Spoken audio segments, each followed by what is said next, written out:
Hello everyone. तो आप सभी कैसे हैं? सभी को हरे कृष्णा राधे राधे।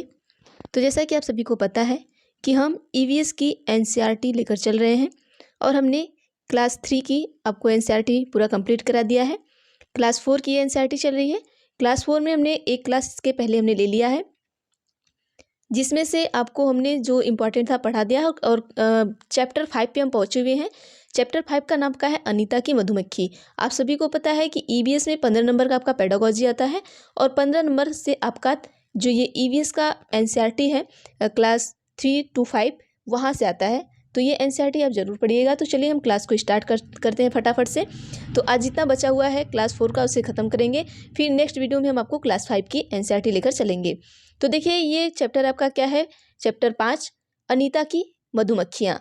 अब देखिए अनीता की मधुमक्खियाँ में हमने कल आपको बताया था कुछ, तो आइए हम आज इनका डिटेल पढ़ लेते हैं क्या है अनीता की मधुमक्खियाँ में। देखिए एक अनीता नाम की एक लड़की है। इनका पूरा नाम क्या है? मेरा नाम अनीता कुशवाहा है। मैं मुजफ्फरपुर ज़िले के बेचाहा गांव में रहती हूँ। ये कहाँ रहती हैं? मुजफ्फरपुर ज़िले के बेचाहा गांव में रहती हैं। तो क्वेश्चन आपसे पूछता है कि मुजफ्फरपुर कहाँ पर है? सॉरी, मुजफ्फरपुर नहीं पूछेगा, हाँ मुजफ्फरपुर भी पूछ सकता है। तो ये आपका बिहार में है। तो यहाँ पूछ सकता है कि जो आपका बेचाहा गांव है वो किस ज़िले में है, बिहार के किस ज़िले में है? तो मुजफ्फरपुर ज़िले में है। या तो पूछ सकता है कि आपका मुजफ्फरपुर कहाँ है? तो आपके बिहार में पड़ता है। ठीक है। मेरे घर में माँ, पिताजी और दो छोटे भाई हैं।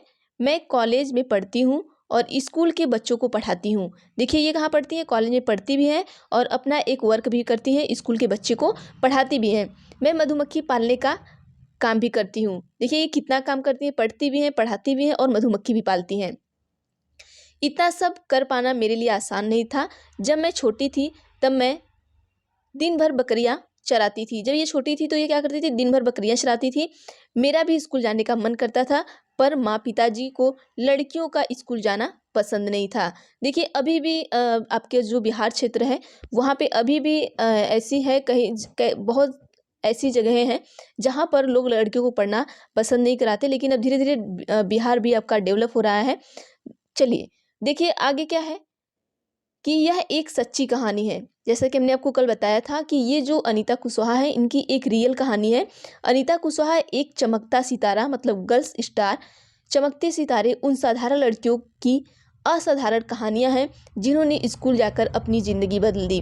देखिए ये पहले स्कूल गई क्योंकि ये पहले बकरियां चराती थी, तो ये उन लड़कियों के लिए एक गर्ल स्टार हो गई जिन लड़कियां स्कूल नहीं जा पाती थी या जिनके माता पिता उन्हें स्कूल नहीं जाने देते थे। बच्चों से किताब के अंतिम पृष्ठ पर दिए गए भारत के नक्शे में बिहार ढूंढने को कहें, ये बच्चों का काम है, तो हम इन्हें छोड़ देंगे। अब आइए आगे क्या है इस चैप्टर में देखते हैं। एक याद। देखिए एक याद है, ये किसकी याद है? मतलब कि ये आपके देखिए यही वो लड़की है अनीता कुशवाहा जो बच्चों को पढ़ा रही हैं। अब यहाँ पर क्या है, मुझे याद है कि गांव में कुछ बड़े लड़के भी बच्चों को पढ़ाते थे। उन्हें मेरा बच्चों को पढ़ाना ना पसंद नहीं आया। ठीक है, जो ये बच्चों को पढ़ाती थी उन्हें इनका पढ़ाना पसंद नहीं आया। उन्होंने मेरे पास आने वाले बच्चों को डराना धमकाना शुरू कर दिया। 2 बच्चों को छोड़कर सब ने आना बंद कर दिया। ठीक है, कुछ दिनों बाद बाकी बच्चे भी लौट आए क्योंकि मैं उन्हें प्यार से पढ़ाती थी। देखिए कुछ लड़के भी थे जो पढ़ाते थे। देखिए आप किसी भी प्रोफेशन में जाएंगे तो ये चीज़ें होती हैं कि आप वो कार्य कर रहे हैं तो उसके लिए एक दूसरा जो आपके सेम प्रोफेशन का होता है उसमें क्या है, क्रिमिनल वाला काम करना स्टार्ट कर देता है। तो यही साथ इनके हुआ अनीता जी के साथ। अब आइए अगला हम देखते हैं क्या है। अब जैसा कि ये भी हमने कल आपको बता दिया था आरटीई जो आपका आरटी है ये होता क्या है? आरटी अधिनियम 2009। आरटी अधिनियम कब आया था ये पूछ सकता है, तो 2009 में आया था। ये होता क्या है? तो यह 6 से 14 साल के बच्चे को क्या करता है? मुफ्त एवं अनिवार्य शिक्षा का अधिकार देता है। मतलब आपका बच्चा जो है वो 6 से 14 साल का तक है तो उसको फ्री में शिक्षा देता है। कौन देता है? आरटीई अधिनियम 2009 के तहत। ठीक है, अब क्या है आरटीई अधिनियम 2009 ये हमने आपको बता दिया। अब आइए देखते हैं। देखिए जो इम्पोर्टेंट है बस उसी को हमने यहाँ पर रखा है। अब यहाँ पर धीरे धीरे मैंने गांव वालों को समझाना शुरू किया कि सभी लड़कियों को स्कूल भेजें। मतलब अनीता जो थी क्योंकि ये स्कूल नहीं जा पाती थी। फिर उसके बाद ये स्कूल जाने लगी तो फिर ये गाँव वालों को भी समझाना शुरू कर दी और ये बच्चों को पढ़ाती भी थी। तो ये भी क्या कि सारे गाँव में जाकर सबको समझाना कि शुरू कर दी कि आप भी अपनी लड़कियों को पढ़ने भेजिए।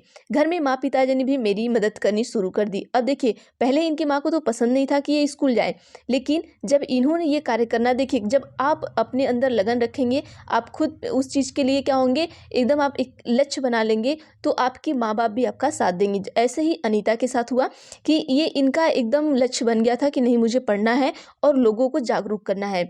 तो इनके माँ पिता भी ने इनकी मदद करना स्टार्ट कर दिया। अब घर का सारा काम मेरी माँ ही कर लेती थी, मतलब मम्मी इनके सारे काम करती थी और मुझे पढ़ने के लिए काफ़ी समय मिल जाता था और ये क्या करती थी, अपना पढ़ती थी। अब देखिए यहाँ पर क्या हुआ, अब इनका एक राज है, वो बताती है कि एक राज यह यहाँ पर क्या है कि मैंने किसी को बताए बिना मोटर बाइक चलाना भी सीखा। बहुत बार चोट लगी पर मज़ा आया। मतलब देखिए, इनका एक राज है कि ये किसी को बताए नहीं, लेकिन तो ये मोटर गाड़ी भी चलाना सीख गई, लेकिन इन्हें चोट भी बहुत लगी। तो आजकल तो सभी लोग चलाते हैं, आम बात है, लेकिन तो कहीं कहीं ऐसी चीज़ें अभी भी हैं जहाँ जेंडर का ये रूढ़िवादिता चलती है कि लड़के कर सकते हैं, लड़कियां नहीं कर सकती हैं। तो बिहार में भी है, यूपी में भी है, बहुत से ऐसे गांव हैं जहां पर अभी भी ये चीज़ें, ये परंपराएं चल रही हैं। अब अगला क्या है कि स्कूल से मधुमक्खी पालन तक। अब देखिए यहाँ से क्वेश्चन पूछता है मधुमक्खी से। पहले अनीता कहाँ से रहती थी, कहाँ की थी, वहाँ से क्वेश्चन आपका आता है। और दूसरा यहाँ से आता है, देखिए हमारे इलाके में बहुत सारे लीची के पेड़ हैं। इनके इलाके में, ये कहाँ है, बिहार की है, ठीक है। लीची के फूल मधुमक्खियों को लुभाते हैं, इसलिए यहाँ लोग मधुमक्खियों को पालकर शहद बनाने का काम करते हैं। मैंने सोचा कि क्यों ना मैं भी यह काम कर लूँ। तब मैंने गांव में मधुमक्खी पालने का एक सरकारी कोर्स में भाग लिया। कोर्स में भाग लेने वाले मैं यहाँ पर अकेली रहेगा, ठीक है, अकेली लड़की थी। ट्रेनिंग में मुझे पता चला कि अक्टूबर से दिसंबर तक का समय मधुमक्खियाँ का अंडे देने का होता है। देखिए क्वेश्चन यहाँ से आता है कि मधुमक्खियों को अंडे देने का समय कब से कब तक होता है, ठीक है। मधुमक्खी पालन शुरू करने का सबसे अच्छा समय यही होता है। तो ये क्वेश्चन यहाँ से पूछता है, इसको इम्पॉर्टेंट लगा लीजिएगा और नोट डाउन कर लीजिएगा अपने नोटबुक में। अब देखिए अनीता मधुमक्खी पालक, यहाँ पालन रहेगा, पालक नहीं रहेगा। कभी कभी देखिए एनसीईआरटी में भी कुछ ऐसे लिखने में, ये टाइपिंग में मिस्टेक हो जाता है कि मैंने मधुमक्खी पालने का कोर्स कर लिया, लेकिन अपना काम शुरू करने के लिए मेरे पास रुपए नहीं थे, इनके पास पैसे नहीं थे। मैंने कुछ समय तक इंतजार किया और बच्चों को पढ़ाकर 5,000 बचाए। मतलब ये बच्चे को पढ़ाती थी तो इन्होंने 5,000 रुपये बचाया। इन रुपये में मैंने मधुमक्खी पालने के 2 बक्से खरीदे। इन्होंने क्या किया, 2 बक्सा खरीदा। एक बक्से की कीमत कितनी थी, 2,000 रुपये थी। तो मतलब 2 खरीदा तो कितना हो गया, 4,000 रुपये इनके खर्च हो गए। बाकी बचे रुपए से मीठा घोल बनाने के लिए चीनी और छत्ते को साफ करने के लिए दवाई खरीदी। मतलब 1,000 रुपये इनके पास बचे, उसमें से इन्होंने क्या लिया कि बाकी रुपए से इन्होंने मीठा घोल बनाने के लिए चीनी और छत्ते को साफ करने के लिए क्या लिया, दवाई लिया। अब आइए अगला देखते हैं। देखिए ये अनीता है, मधुमक्खी को पाली हुई है कैसे और किस तरीके से इन्होंने बॉक्स को खरीदा है और किस तरीके से ये पाल रही हैं। तो चलिए आगे देखते हैं क्या है। अब देखिए यहाँ से भी इम्पॉर्टेंट है, यहाँ से क्वेश्चन पूछता है, सितंबर का महीना था, दिसंबर तक मेरे पास इतनी मधुमक्खियाँ हो गई कि 2 बक्से कम पड़ने लगे। अब इनके पास इतना ज़्यादा मधुमक्खी हो गई, ये जब पालने लगी तो इनके लिए 2 बक्से कम पड़ने लगे। अब इन्होंने क्या किया कि मैंने 2 बक्से और खरीदे। मुझे मधुमक्खियाँ के बारे में ज़्यादा अनुभव नहीं था, मतलब इनको बहुत ज़्यादा अनुभव नहीं था, क्योंकि ये थोड़ा सा ट्रेनिंग ली थी और बस इन्होंने अपना क्या है, काम शुरू कर दिया। कई बार मधुमक्खियों ने मुझे काटा भी, क्योंकि इन्हें इतना अच्छे से ट्रेनिंग नहीं था, तो मधुमक्खियाँ इन्हें काटे भी। अब अगर आप पहले कोई काम कर रहे हैं तो पहले एक बार तो आपसे वो कार्य बिगड़ता ही है किसी ना किसी तरीके से, फिर आप धीरे धीरे चीज़ों को सीखते हैं। इससे मेरा चेहरा और हाथ सूज जाते थे, दर्द भी बहुत होता था, पर कहती किससे, क्योंकि इन्होंने खुद से ही ये निर्णय लिया था कि मुझे मधुमक्खी पालना है, तो ये किससे कहने जाएंगी। यह काम तो मैंने अपनी ही इच्छा से शुरू किया था। अब आइए अगला देखते हैं। चलिए अब देखिए लीची के फूल, ये जितना भी मैं पॉइंट पढ़ा रही हूँ आपको, देखिए मधुमक्खी से अभी जो पालन, मधुमक्खी का पालन है, इससे बहुत इंपॉर्टेंट क्वेश्चन है, यहाँ से डायरेक्ट आपको क्वेश्चन पूछा जाता है। तो ये एकदम लाइन टू लाइन आप एकदम अपने दिमाग में बैठा लीजिएगा और इनको याद कर लीजिएगा, ठीक है। देखिए लीची के फूल फरवरी में खिलते हैं, ये भी पूछ सकता है कि लीची के फूल कब खिलते हैं। ठीक है, फरवरी में मैंने अपने चारों बक्सों को लीची के बगीचे में रखा। इन्होंने क्या किया, लीची के बगीचे में चारों बक्से को रखा। मुझे हर बक्से से 12 किलो शहद मिला, मतलब एक बक्से से उन्हें 12 किलो मिला, जो मैंने बाजार में बेचा। मुझे अपनी पहली कमाई मिली। मेरे पास 20 बक्से हैं, मतलब ये बेची तो इनको क्या, इनकी पहली कमाई मिली। और इनके पास अब मेरे पास कितने बक्से, इनके पास कितने बक्से, अब 20 बक्से हैं। पहले 2 थे, 2 से जब मधुमक्खियाँ ज़्यादा हुई तो धीरे धीरे क्या हुआ, बक्से अपना बढ़ाना स्टार्ट कर दी। मैं रोज़ साइकिल से कॉलेज जाती हूँ। ये इनका कहना है कि मैं रोज़ साइकिल से कॉलेज जाती हूँ। 5 किलोमीटर दूर शहर में जब मैं कॉलेज जाती हूँ तो मधुमक्खियों के लिए चीनी का घोल तैयार करती हैं। पिताजी मधुमक्खियों की देखभाल करते हैं, मतलब इनकी जो माँ है वो माँ मधुमक्खी का घोल तैयार करेंगी, क्योंकि ये 5 किलोमीटर दूर शहर में जाती हैं कॉलेज, तो कॉलेज से आने में इनको लेट हो जाता था, तो इनकी माँ भी इनकी इसमें हेल्प करती थी। इनकी माँ चीनी का घोल तैयार करती थी, पिताजी मधुमक्खी का देखभाल करते थे और बक्से से शहद निकालते थे। ठीक है, निकालते हैं, मतलब कि जो इनके पिताजी है वो बक्से से शहद भी निकालना शुरू कर दिए। अब देखिए धीरे धीरे ये इनके माता पिता सारे लोग इनका साथ देना शुरू कर दिए। अब तक तो तुम भी अनीता को अच्छी तरह जान गए होंगे। ठीक है, आप भी अनीता को जान गए होंगे। आसपास के सभी गांव के लोग उसे पहचानते हैं, मतलब जितने भी आसपास के गांव थे, क्योंकि इसने एक लगन से अपना काम स्टार्ट किया था और उसमें लगी रह गई और ये इसमें सक्सेस इनको मिला, तो ये आसपास के लोग इन्हें क्या है कि जानने भी लगे। अब देखिए क्या होता है कि वह गांव की सभी बैठकों में जाती हैं, मतलब अलग अलग जहां पंचायत जैसे भी होती है, बैठक होती है, तो वहां पर जाती थी। ठीक है, अनीता, और लोगों को समझाती हैं कि पढ़ना सबके लिए बहुत ज़रूरी है। ये क्या करती है, एक मोटिवेशन का काम करती है सबके लिए और सबको समझाती है कि पढ़ना बहुत ज़रूरी है। कुछ लोग तो उस पर क्या कहते हैं, हंसते भी हैं। देखिए, आप कोई भी कार्य करने जाएंगे तो लोग सबसे पहले आप पर हंसेंगे। ठीक है, तो ऐसा कभी भी हमें नहीं सोचना चाहिए कि लोग हंस रहे हैं तो हमें वो कार्य नहीं करना चाहिए। लेकिन अनीता को अपना काम करना है और वह करती है, इसीलिए हमें भी अपनी लाइफ में जो कार्य करना है हमें करना चाहिए, कभी भी किसी दूसरे की बातें नहीं सुननी चाहिए। देखिए अब क्या होता है कि अनीता होलसेलर बनना चाहती हैं। अब देखिए यहाँ से क्या किया इन्होंने, अब मधुमक्खी पालना स्टार्ट किया, मधुमक्खियाँ इनके पास ज़्यादा हो गई, तो अब ये सोच रही है होलसेलर। होलसेलर का मतलब क्या होता है कि थोक के जैसे सामान होते हैं ना, उस टाइप के, जैसे कि इकट्ठा बहुत सारी चीज़ें बेचना, इस टाइप से वो अब ये बनना चाहती थी, जिससे वो मधुमक्खी पालने वालों को शहद की सही कीमत दिलाने में मदद कर सकें। अब ये होलसेलर बनेंगी तो जैसे इनका क्या है कि जैसे अब इनसे कोई मधुमक्खी खरीदा, कोई दूसरा लेके गया तो वो तीसरे को देगा, तो अगर इन्होंने इनको 5 रुपये में बेचा तो ये तीसरे को लेके जाएगा तो 15 रुपये में बेचेगा। तो ये चाहती थी कि क्यों ना मैं ये दूसरे को ना बेच के मैं खुद होलसेलर बनूं और मैं डायरेक्ट बेचूं, ताकि मैं इनको, मुझे भी फ़ायदा हो और इन्हें भी फ़ायदा हो। इनको भी मैं, अगर मैं 10 रुपये में बेच रही हूँ तो इन्हें 5 रुपये का फ़ायदा हो रहा है और 5 का हमें हो रहा है। तो इसलिए ये क्या करना चाहती थी, होलसेलर बनना चाहती थी।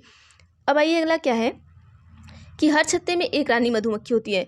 देखिए अब यहाँ से क्वेश्चन पूछता है, ये पूरा याद करिएगा। ठीक है, हर छत्ते में एक रानी मधुमक्खी होती है जो अंडे देती है। पूछता है कि अंडे कौन देती है, या पूछ सकता है कि छत्ते में रानी मधुमक्खियों की संख्या कितनी होती है। ठीक है, इस तरीके से क्वेश्चन आपको पूछता है। छत्ते में नर मक्खी भी होते हैं, छत्ते में बहुत सारे काम करने वाली मधुमक्खियाँ भी होती हैं। ये दिन भर काम करती हैं, शहद के लिए फूलों का रस ढूंढती हैं। जब किसी मधुमक्खी को रस मिल जाता है तो वह एक तरह का नाच करती है, उससे दूसरी मधुमक्खी को पता चल जाता है। देखिए ये पूरा जितना पॉइंट टू पॉइंट पूरी लाइन है, इसको आप पूरा रट्टा लिएगा, क्योंकि यहाँ से क्वेश्चन एकदम इम्पॉर्टेंट है, आता है। अब क्या होता है, उन्हें पता चल जाता है कि रस कहाँ है, वे रस से शहद बनाती हैं। छत्ता बनाने का काम भी इन्हीं का होता है और बच्चों को पालना भी। ये देखिए इनका छत्ता बनाने का काम भी होता है और बच्चों के पालने का भी काम होता है। ये न हो तो छत्ता बने और न ही शहद इकट्ठा हो, अगर ये ना हो तो न छत्ता बने और ना ही शहद इकट्ठा हो। अब देखिए शहद के बिना छत्ते की सारी मधुमक्खियाँ भूखी ही रह जाती हैं। नर मक्खी छत्ते के लिए कुछ खास काम नहीं करते, जो नर होते हैं वो छत्ते के लिए कोई कार्य नहीं करते हैं। ठीक है, अब आगे देखिए क्या होता है। देखिए मधुमक्खियों की तरह ही चींटियां भी मिलजुल कर चलती हैं। यहाँ से भी देखिए क्वेश्चन पूछता है, सभी चींटियों का काम बटा होता है। जो चींटी होती है सारी चींटियों का काम बटा बटा होता है। जैसे मधुमक्खी का काम था, रानी मक्खी का, नर का और मादा का, इस तरीके से इनका भी चींटी का भी काम बटा होता है। रानी चींटी क्या करती है, अंडे देती है। सिपाही चींटी बिल का ध्यान रखती है। पूछ सकता है आपको क्वेश्चन में डायरेक्ट कि सिपाही चींटी किसका क्या करती है, तो ये बिल का ध्यान रखती है। और काम करने वाली चींटियाँ भोजन ढूंढकर बिल तक लाती हैं। ठीक है, जो काम करती हैं वो भोजन को ढूंढती हैं और बिल तक लाती हैं। दीमक और ततैये भी इसी तरह समूह में रहते हैं। और दीमक और ततैयों को भी पूछ सकता है कि दीमक और ततैया कैसे रहते हैं, तो ये समूह में रहते हैं। जैसे यहीं से देखिए आपको डायरेक्ट क्वेश्चन उठा देता है, यहीं से आपको डायरेक्ट क्वेश्चन उठा देता है, तो आपको लगता है ये पूछ क्या दिया है। तो इसलिए अगर आप एक बार पूरा पढ़ लिए हैं तो आप आराम से क्वेश्चन को कर लेंगे। अब देखिए यहाँ से भी क्वेश्चन बहुत बार पूछा गया है कि गोवा से केरल तक के रेल के रास्ते में 92 सुरंगें। पूछता है कि गोवा से केरल तक के रास्ते में कितनी सुरंगें मिलती हैं, तो 92 सुरंगें और 2000 पुल हैं। क्या तुम सोचते हो इतनी सुरंग और पुल के होने का कारण हो सकता है? तो आप यहाँ पर मत सोचिए, बस आपको ये 92 सुरंगें और 2000 पुल आपको याद रखना है। तो चलिए अब ये तो खत्म हो गया आपका। बाकी अब हमारा क्या बचेगा, क्लास 5 की एनसीईआरटी बचेगी। ठीक है, क्लास 5 की जो हमारी एनसीईआरटी बचेगी तो हम उसे करेंगे। एक सेकेंड रुकिएगा आप सभी।